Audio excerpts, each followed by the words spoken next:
著名佈道家葛培理認為耶穌唔係通往天堂嘅唯一道路。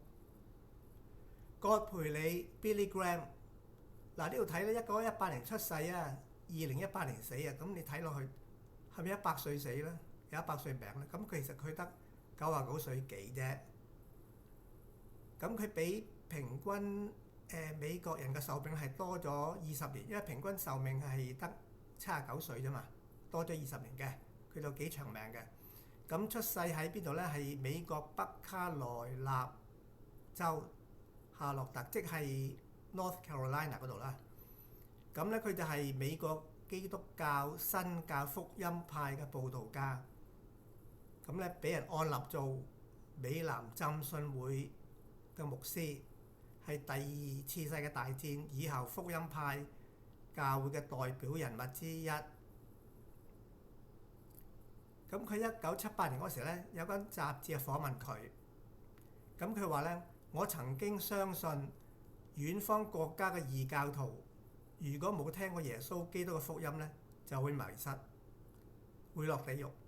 但我而家唔係咁諗啦，我相信有其他方法咧可以認識到上帝嘅，例如透過大自然啦。因此好多機會可以對上帝説是。到1985年咧，有另一間嘅記者問佢：嗰啲屬於其他信仰但係過着善良生活嘅人，如果唔信耶穌，咁點咧？咁葛培理就好正啦，佢冇答話係又唔係，因為聖經冇講到嘛。佢話：我會將佢哋交俾主，交俾上帝去做決定。到1997年咧，佢接受羅伯特舒勒 Robert Schuller 電視訪問啊。咁 Robert Schuller 係咁樣嘅，呢個人就係啦。咁佢係電視節目嘅權能時間啊 Hour of Power 嘅創辦人嚟嘅，喺70年代嗰時佢創辦呢個 Hour of Power 權能時間。咁佢3代都係牧師嚟嘅，即係佢嘅牧師啦，佢嘅仔係牧師啦，同埋佢嘅孫係牧師。咁而家權能時間嘅主持人咧就係佢個孫啦，Bobby Schuller。咁 Schuller 就問葛培理：你認為基督教嘅未來係點咧？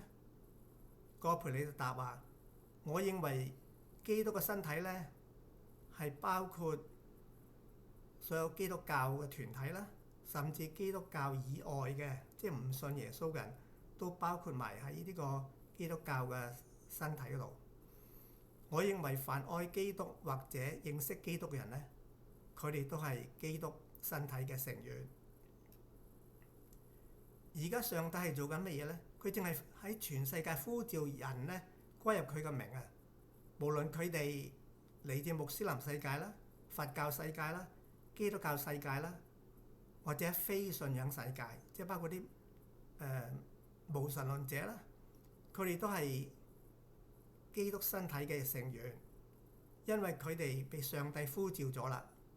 佢哋可能唔知道耶穌嘅呢個名字啦，但係佢哋心裏邊咧知道需要一啲自己冇嘅嘢，於是咧佢哋轉向自己所擁有唯一嘅光。我認為佢哋得救咗啦，而且他們將會與我們一同在天堂。嗱，呢個佢都話咧，上到天堂嘅人咧唔單止係基督徒啦，亦都包括回教徒啦、佛教徒啦，或者係嗰啲無神論者啦。咁舒勒聽到話：你嘅意思係唔係即使人生於黑暗之中咧，從未接觸過聖經，耶穌基督咧仍然有可能咧進入佢哋嘅心靈？我頭先講嘅啱唔啱咧？葛培理話啱，冇錯，因為我相信呢一點。我曾經喺世界各地一啲部落環境中遇到一啲人，佢哋從未見過聖經，亦從未聽過聖經，冇聽過耶穌，但係佢哋心裏相信有上帝嘅存在，並且努力過著一種與周圍社群生活截然不同嘅生活。書勒話：真係好啦，聽你咁講，我真係興奮啊！上帝嘅慈愛係多麼寬廣啊！葛培理話：啱啊，真係啱啊！嗱，葛培理所講嘅嘢同天主教關於救恩嘅教導係一致嘅，因為天主教教理話嗰啲因自身冇過失而唔認識耶穌基督福音或者佢嘅教會嘅人，但係佢真誠嘅尋求上帝咧，並且喺恩典嘅感動下咧，按照良心嘅指示努力以行動實行佢哋所知嘅上帝旨意，呢啲人咧都會獲得永恆嘅救恩。咁有人問，葛培理喺咁大嘅年紀講啲咁嘅嘢，佢話非基督徒都可以得救上天堂，佢係咪越老越糊塗啊？因為佢唔識聖經呢？聖經點樣講呢？約翰福音14章6節，耶穌說：我就是道路、真理、生命，若不藉着我，沒有人能到父那裡去。